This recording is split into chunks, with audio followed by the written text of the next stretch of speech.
इस जुल्म, इस नाइंसाफी के सामने अगर कौम भेड़ बकरियों की तरह सर झुका देती है तो सामने मौत है आपके। ये जो अरशद शरीफ से हुआ है, पाकिस्तान का मेरी नजर में नंबर 1 इन्वेस्टिगेटिव जर्नलिस्ट था। वो आदमी जो सिर्फ और सिर्फ मुल्क के लिए खड़ा था, राय हक पे खड़ा होता था, कई दफा गलत भी होता, लेकिन वो अपने ज़मीर के मुताबिक राय हक पे खड़ा था, मुल्क के लिए खड़ा था। जो मुल्क की बेहतरी है, अरशद शरीफ उधर खड़ा था। कोई उसका दुश्मन भी नहीं कह सकता था कि वो कभी अपने ज़मीर का सौदा करता था। बाज़मीर एक वो जर्नलिस्ट, सहाफत जो मुल्क का असासा होती है, ऐसे सहाफी मुल्कों का असासा होते हैं कि मुल्कों के ओपिनियन मेकर्स बन जाते हैं, क्रेडिबिलिटी है। क्यों इतना गम है आज?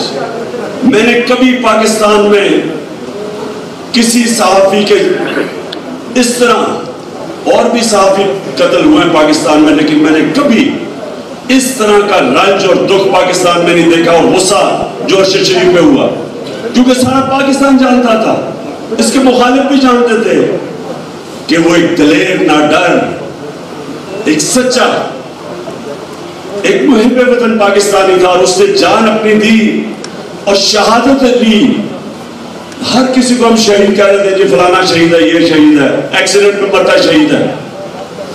वो आदमी जिसको पता था कि उसकी जान खतरे में, मैंने उसको 2 दफा कहा कि मुल्क से बाहर चले जाओ, क्योंकि मुझे इंफॉर्मेशन थी इसको मारने लगे, धमकियां मिल रही, एजेंसी कभी कुछ उसको कह रही है, सिर्फ इसलिए कि वो खड़ा था रजीम चेंज के खिलाफ साजिश के ऊपर। वो बार बार बेनकाब कर रहा था।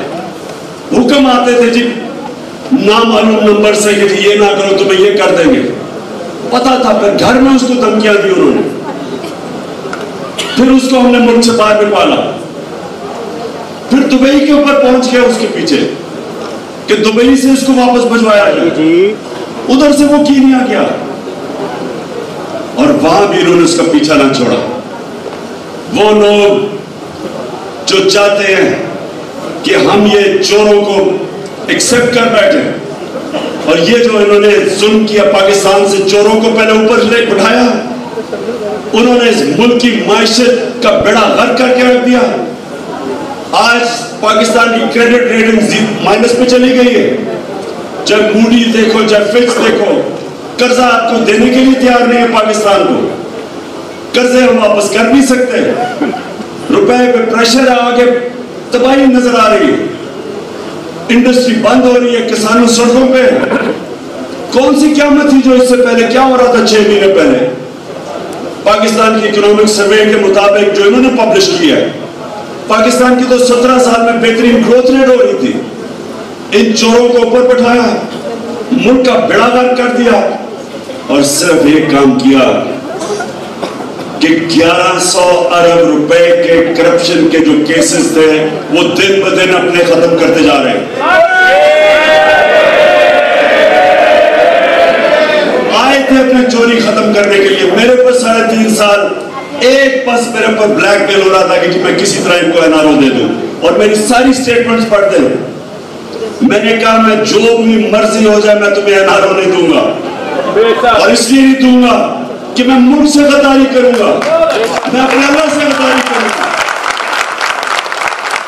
ये कौन सा निजाम है कि बेचारे जेल भरे हुए हैं गरीब लोगों से, जो मजबूरी में, बेरोजगारी में चोरी करें वो जेलों में चले जाएं, और ये डाके मार के पकड़ने लगो, मुल्क से बाहर भाग जाए, वहां डील करें, एनआरओ ने वहां वापस आ जाए और फिर चोरी करें।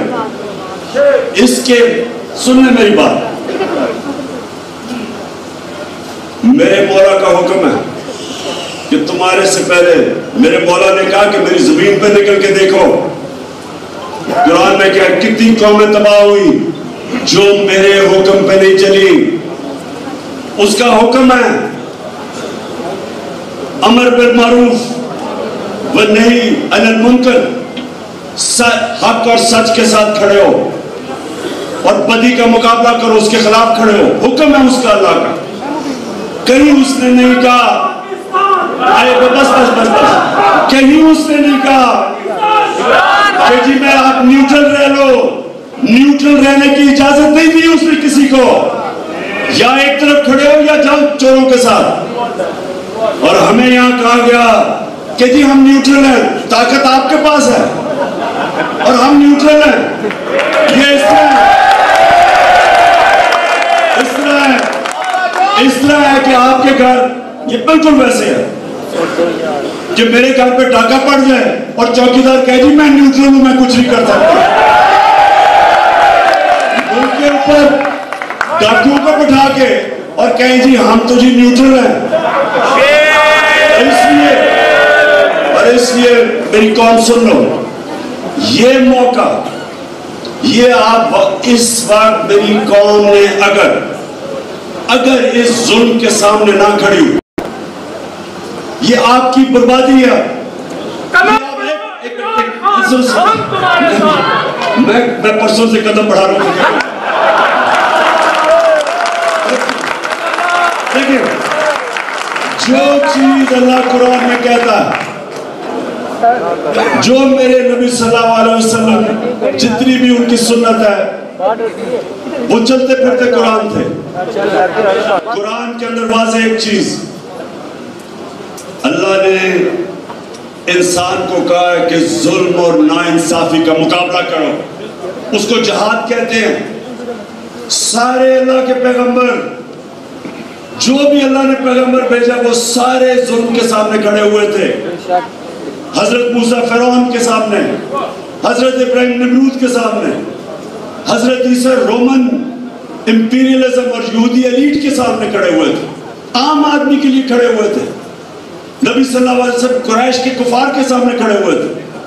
उनको जब उन्होंने फ्रीडम ऑफ स्पीच रोकी और उनके ऊपर जुल्म किया, हिजरत की उन्होंने, उनके सामने सर नहीं झुकाया। कोई भी जो अल्लाह का पैगंबर आया वो हमेशा राह हक पे खड़ा हुआ है। जो अल्लाह के वली आए हैं, उसके बाद पैगंबर तो आखिरी हमारे नबी थे, उसके बाद जो अल्लाह के वली, या सारे हिंदुस्तान में देख लें, एक से एक बड़े बुजुर्ग थे। दाता साहब से ले मियां मीर साहब, हजरत बाबा बुल्ले शाह, जो ले लें, हमारे बागपटन के बाबा फरीद, ये सारे जो थे राय हक के मुसाफिर थे। सारे अल्लाह के लिए खड़े थे, राय हक के लिए, इंसाफ के लिए सारे खड़े थे। तो हुक्म अल्लाह का, जिहाद का क्यों उसने कहा है कि जुल्म के सामने खड़े हो? आपकी बेहतरी के लिए। अल्लाह को तो कोई फायदा नहीं पहुंचा सकता। बरतानिया के अंदर सुने, मैं आपको बताऊं जिंदा माशरा क्या होता है। बरतानिया ने अटैक किया अमेरिका के साथ मिलकर इराक, तेल का जंग थी सारी इराक में, दुनिया में दूसरे नंबर पे तेल के जखीरे, जंग तेल की थी। फायदा होना था अमेरिकी ऑयल कंपनीज और बरतानिया की ऑयल कंपनीज को। ये जरा सुने, 20 लाख लोग बरतानिया में सड़कों पे निकले कि ये नाइंसाफी है, जंग के खिलाफ निकले, हालांकि फायदा होना था उनको। ये होता है जिंदा माशरा। जब माशरा राय हक पे खड़ा होता है, वो जिंदा हो जाता है। जब ये आप इस तरह के जुल्म जो अशर शरीफ से हुआ, जो आजम स्वाति 75 साल का सेनेटर, एक ट्वीट कर दी उसने, कौन सा आसमान फट गया था, उसको नंगा करके 75 साल के आदमी को नामालूम अफराद नंगा करके उन्होंने उसको पर तशद्दुद किया। शहबाज गिल, उसको उन्होंने 2 दिन बंद करके जिस तरह का तशद्दुद किया, और मुझे अभी भी नहीं समझ आती है नंगा क्यों कर देते हैं सबको। ये कितने बेशर्म लोग हैं कि सिर्फ इंसान को जलील करने के लिए। ये हमारे आइन के अंदर है। हमारा आइन इंसान की डिग्निटी को प्रोटेक्ट करता है। ये आइन की वायलेशन करते हैं और डरते हैं सारे, इनसे को पूछता कोई नहीं है। नामालूम नंबर से टेलीफोन आ जाता है, जी ये नहीं करोगे तो हम ये कर देंगे। और ये बिल्कुल वही है कि मैं मिसाल देता हूँ, ये अफ्रीकन बफलो की, अफ्रीकी जो भैंस है, हजारों में खड़े होते हैं, 5-10 शेर उनके ऊपर हमला करते हैं, भागना शुरू कर देते हैं, वो एक को पकड़ के 5-6 शेर खा जाते हैं। वो सबसे तगड़ा जानवर है अफ्रीकी बफलो। वो क्योंकि डराते हैं, वो अपनी जान बचा के सारे भागना शुरू हो जाते हैं। वो सारे खड़े हो जाए, वो शेरों की मजाल है उनके करीब जा सके, लेकिन अपनी जान बचाते हैं, खुदगर्ज हैं, बुज़दिल हैं। ये हमारे से हो रहा है। ये जनाब नामालूम नंबर से टेलीफोन आता है, वो सारे डर जाते हैं। सोशल मीडिया के लोग उनको पकड़ लेते हैं। मीडिया चैनल्स को टेलीफोन जाता है। मुझे ये नहीं समझ आया चैनल्स को क्यों टेलीफोन किया था, क्यों चैनल्स को टेलीफोन किया था कि अरशद शरीफ को, इसकी कहानी को दबाओ, क्यों किया था? ये सबसे बड़ा अलमिया है इस मुल्क का कि ये थोड़े से लोग डरा धमका के लोगों को डरा देते हैं और उसके बाद मुल्क पे हर किस्म का जुल्म करते हैं। तो मैं ये जो निकल रहा हूं, ये मार्च नहीं है, ये इनकलाब है। मैं इस मुल्क को कभी भी एक्सेप्ट नहीं करूंगा इन चोरों को हमारे ऊपर। और मैं आप सबसे जो बुकला कम्युनिटी है, देखिए आपके ऊपर अल्लाह ने, देखिए कुरान में जो हमारी जजमेंट होगी ना आखिरत में, वो होगी जितना इंसान को अल्लाह देता है, नेमतें बख्शता है, उतना ही बड़ा इम्तिहान डाल देता है। हम सब की जजमेंट होगी कि उसने हमें दिया क्या। आपको कानून दिया उसने, आपके ऊपर जिम्मेदारी डाली है कि आप सबसे ज्यादा इंसाफ के लिए खड़े हो, आपके ऊपर जिम्मेदारी है। और मैं इसलिए अपने सारे वुकला हर जगह जा रहा हूं, अपने वुकला को तैयार कर रहा हूं कि आपने अब अपनी जिम्मेदारी निभानी है। हमारे ऊपर हर दूसरे दिन में केस हो जाता है, मेरे ऊपर पता नहीं कितने FIR काट गई है, कभी वो अरेस्ट करने आ जाते हैं डराने के लिए, जो मर्जी कर रही है।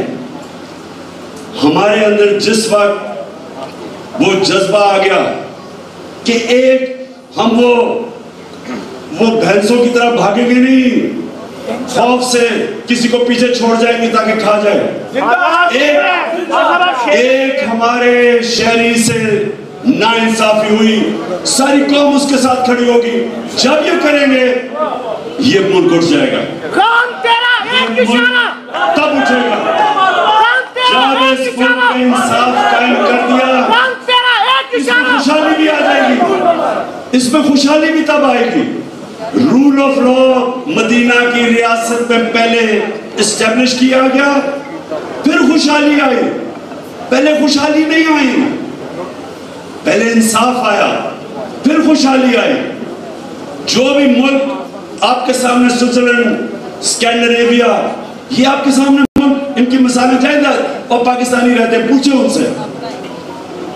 गरीब से गरीब लेबरर भी पाकिस्तान जो काम कर रहा है इन मुल्कों में और जो वहां का शहरी बन गया है, उसको पूरा इत्मीनान है कि कोई ताकतवर उसके ऊपर जुल्म नहीं कर सकता। इसलिए वो उठते हैं, यहां से जाते हैं बेचारे वीजा लेके, मार मार के वहां पहुंचते हैं। उनके बच्चे उनके स्कूलों में जाते हैं और वो देखते देखते जब उनको वो एक ऐसा इंसाफ का माशरा मिलता है, वो उठ जाते हैं। देखे तो आपको फख्र होगा देख के कि अपनी जो आपकी बैरून मुल्क पाकिस्तानी कम्युनिटी है, फख्र होगा देख के कि वो क्या क्या काम कर गए, क्या क्या कारनामे उनके। क्यों पाकिस्तान नहीं आते, क्यों पाकिस्तान में आके सरमायाकारी नहीं करते, क्यों नहीं आते? क्योंकि इंसाफ नहीं है, यहाँ काम ही नहीं कर सकते। जब इंसाफ नहीं होता तो करप्शन होती है, कब्जा ग्रुप होते हैं। यूरोप में क्यों नहीं कब्जा ग्रुप? क्योंकि वहां इंसाफ है। क्यों नहीं इस तरह के प्राइम मिनिस्टर भागे फिर रहे, लंदन में अरबों रुपए की प्रॉपर्टीज लेके बैठे हुए, एक रसीद नहीं दिखा सकते कि पैसा किधर से आया। कोई और मुल्क मुझे बताए, एक मुझे मगरबी माशरा बता दे जिसका प्राइम मिनिस्टर अरबों रुपए की प्रॉपर्टीज में बाहर रह रहा हो और वो जवाब ना दे कि उसका पैसा किधर से आया, मनी ट्रेल ना दे, क्योंकि वह इंसाफ है और इसलिए खुशहाली है। तो मैं आखिर में मैं ये चाहता हूं आप साहब मेरे से हल्फ लें। ये मैं गुफ्तार के गाजी नहीं चाहता, मैं एक्शन चाहता हूं आपसे। तो मैं चाहता हूं असल में हाथ खड़ा करके अपने सबने हल्फ ले, सब अपना दायां हाथ ऊपर करें जी। बिस्मिल्लाहिर्रहमानिर्रहीम। मैं अल्लाह ताला को हाज़िर नाज़िर जानकर हलफ उठाता हूँ कि मैं पाकिस्तान के आईन और कानून की हमेशा पासदारी करूंगा और ये कि मैं बैरूनी साजिश से आई मौजूदा हुकूमत को अवाम की जमहूरी ताकत से बदलने तक अपनी तमाम तर आईनी और जमहूरी जिम्मेदारियां पूरी करूंगा और ये कि मैं खुशहाल और आजाद पाकिस्तान के लिए हमेशा जद्दोजहद करूंगा। अल्लाह ताला हम सब का हामी और नासिर हो। आमीन। पाकिस्तान